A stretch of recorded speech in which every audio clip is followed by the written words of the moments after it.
Dating after 60. How women greet you when they haven't had intimacy.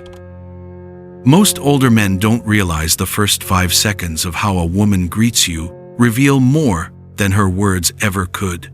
A woman's greeting isn't just politeness. It's a confession written in body language, tone, and the space she chooses to keep or close between you.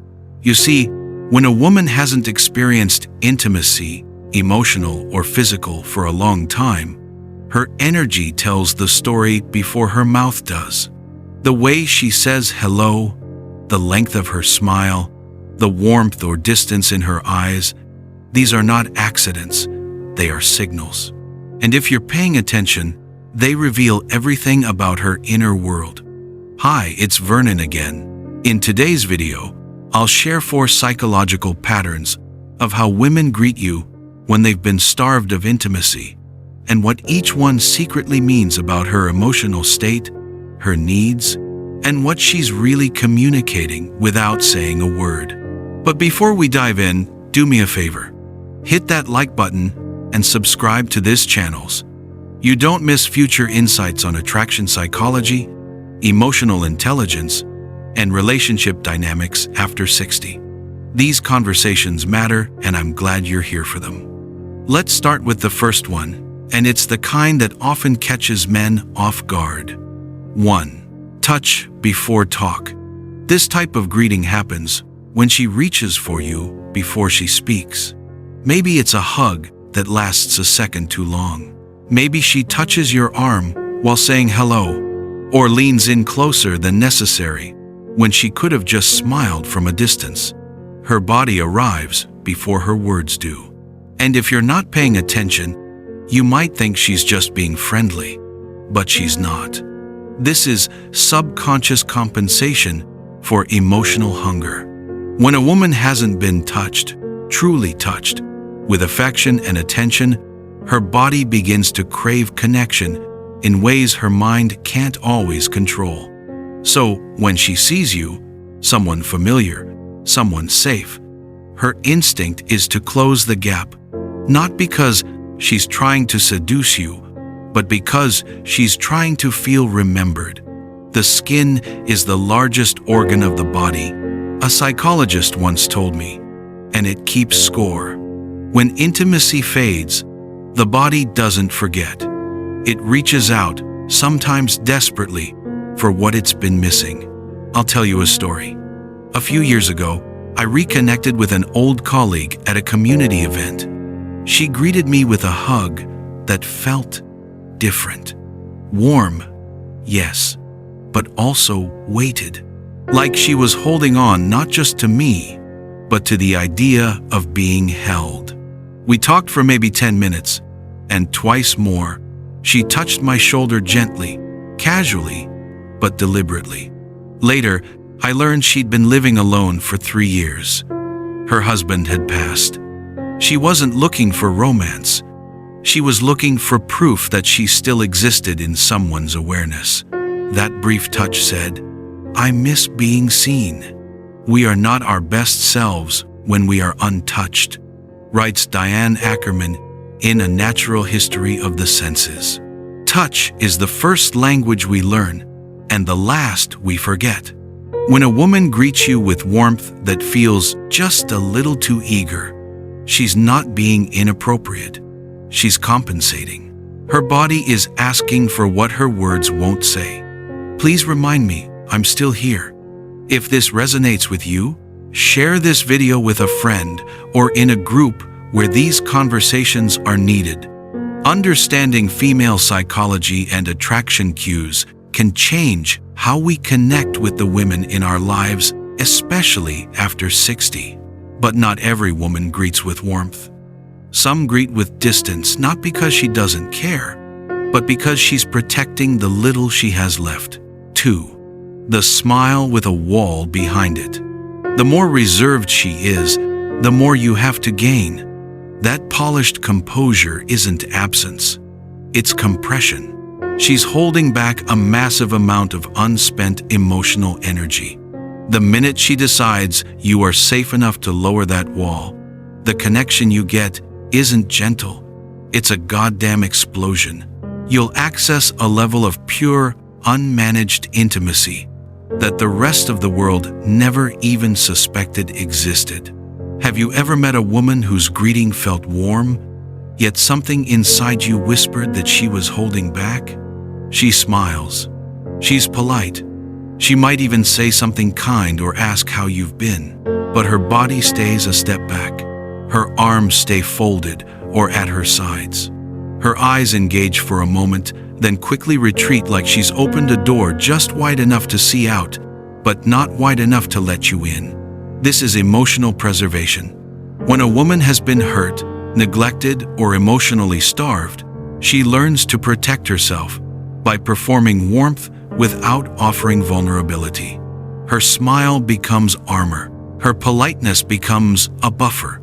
She greets you not to connect, but to avoid the risk of feeling rejected again. The most painful thing is losing yourself in the process of loving someone too much, said Ernest Hemingway, and forgetting that you are special too. She hasn't forgotten, she's guarding it. This kind of emotional caution is common in people who've spent years giving more than they received. After repeated disappointment, they begin to associate openness with danger. The nervous system itself learns to flinch at closeness, to stay polite, kind, and composed, while quietly keeping love at arm's length. Now, when she greets someone new, her body carries an invisible message. I want to connect, but I don't trust the outcome.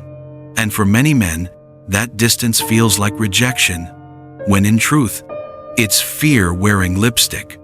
Her body language says, I'm here, but I'm not all the way here. She's not cold. She's cautious. And the more intimacy she's lacked, the thicker that invisible wall becomes. As the poet Rumi wrote, your task is not to seek for love, but merely to seek and find all the barriers within yourself that you have built against it. For her, the barrier isn't permanent, it's provisional.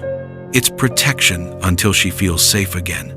And sometimes, behind that polite distance lies something even deeper, loneliness disguised as laughter.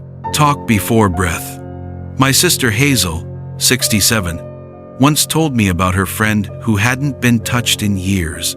Not romantically, not affectionately, not even casually. She'd start every conversation too fast, Hazel said. Like silence scared her. This is the woman who greets you with chatter before breath. She talks quickly. She fills every pause with humor, compliments, or unnecessary words.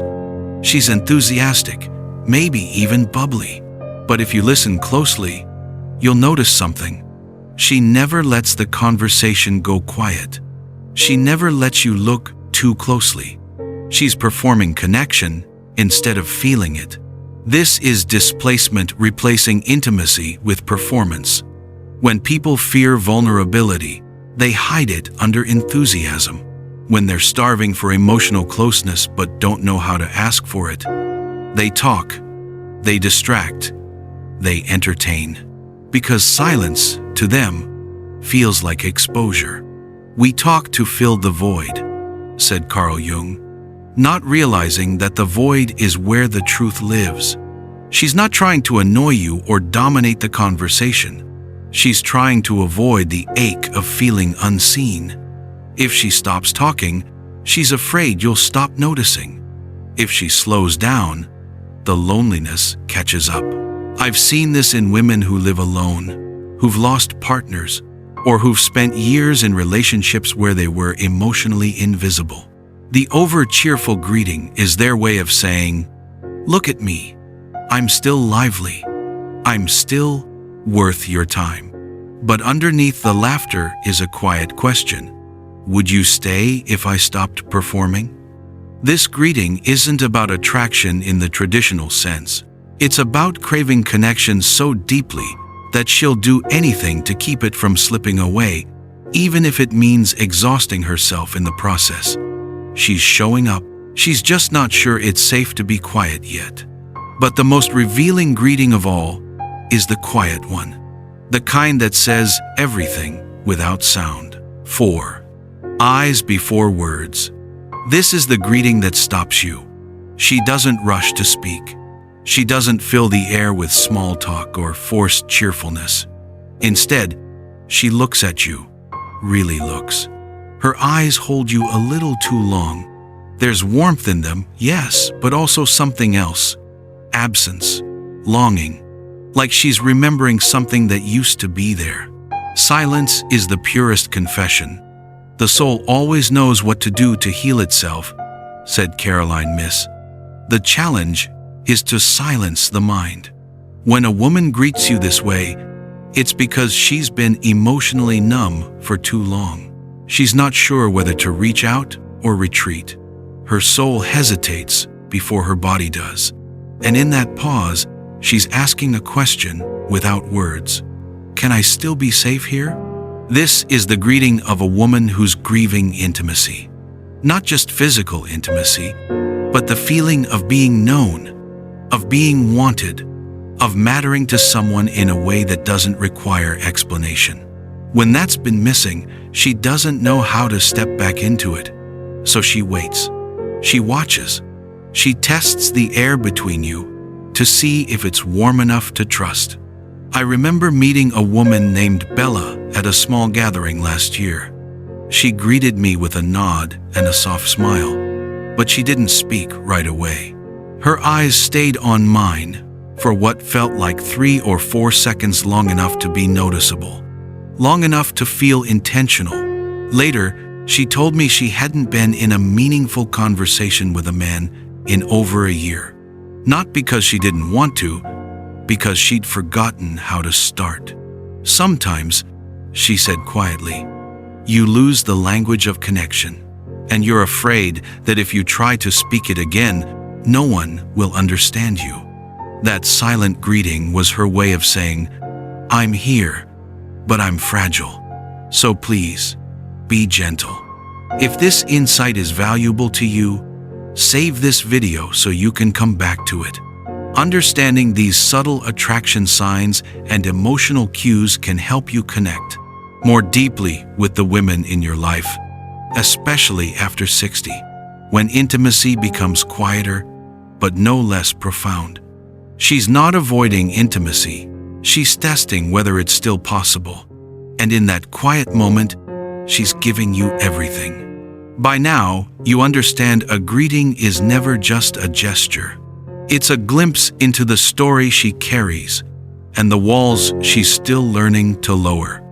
After 60, attraction psychology isn't loud or showy. It lives in the quiet moments, in how she greets you, how long she lingers, how subtly she pulls back. If you're truly paying attention, you'll realize that female body language is a language of its own, one you must learn to listen to with more than just your ears. As Anais Nin once wrote, we do not see things as they are, we see them as we are. So when a woman greets you in one of these 4 ways, remember, she's not simply showing up, she's revealing who she has become in the absence of intimacy. And that takes courage. Which of these greetings have you noticed the most in your own life? Have you been the man who saw the signs and responded, or the one who missed them? Share your thoughts in the comments. Your story might help another man understand what women are really saying without words. Don't forget to like it and subscribe to this channel for more insights on attraction after 60, emotional intelligence, relationship dynamics, and the psychology of connection. I'm building a community here, one that values depth, awareness, and the quiet wisdom that comes with age. I'm Vernon. Thanks for watching my video, and see you in next time.